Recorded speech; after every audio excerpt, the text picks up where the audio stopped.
Bata pa lang ako, namulat na ako sa kahirapan. Isa sa mga hindi ko makakalimutan, December 25, 2005 noon. Nasa palengke ako noon, nagbebenta ng mais. Hindi mo iniinda na kahit Pasko, nagbebenta ka ng mais dahil para lang magkaroon ka ng pera. That time, na-realize ko, ang hirap palang maging mahirap. At sa araw din na yon, napaluwa ako at nag-pray kay Lord. Lord, sana darating yung araw na mabago rin ang buhay namin. Sa awa din ng Diyos, nakapagtapos ako ng pag-aaral sa kabila ng salat na pagbubuhay namin.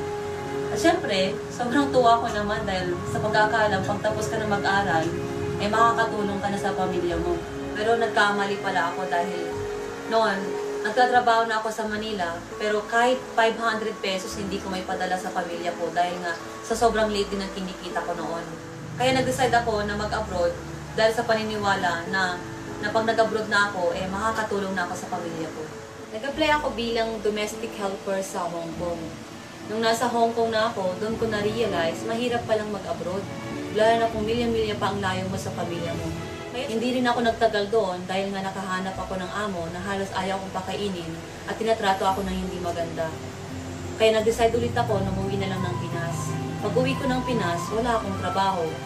Kaya naisip ko ulit mag-abroad pero this time, Canada naman. Hanggang isang araw, nang nag-a-apply ako papuntang Canada, inimbita ako ng kuya ko na mag-attend ng seminar ng In Global. Pero that time, sobrang negatibo ako. Kaya tumagal ako bago ako nag-join.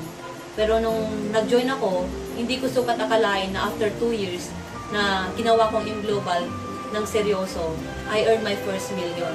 And then months later, dati naglalakad lang ako, ngayon nagdadrive na ako ng sarili kong kotse, di ba?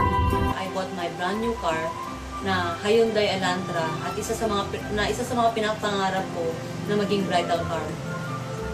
And then right now, hindi ko sukat akalain na kumikita na ako ng 6 figures a month. And sa Tugigaraw lang po yan. At ang pinakagustong-gusto ko po sa In Global ay kasama ko po ang buong pamilya ko na kumikita po.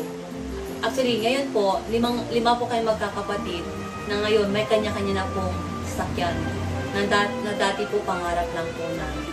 Napatunayan ko na hindi lang pala pag-abroad ang sagot para mabagong buhay natin, kundi meron din palang mga oportunidad kagaya ng In Global na pwedeng mabagong buhay at pwedeng makamit ang mga pangarap natin kasama ang pamilya natin.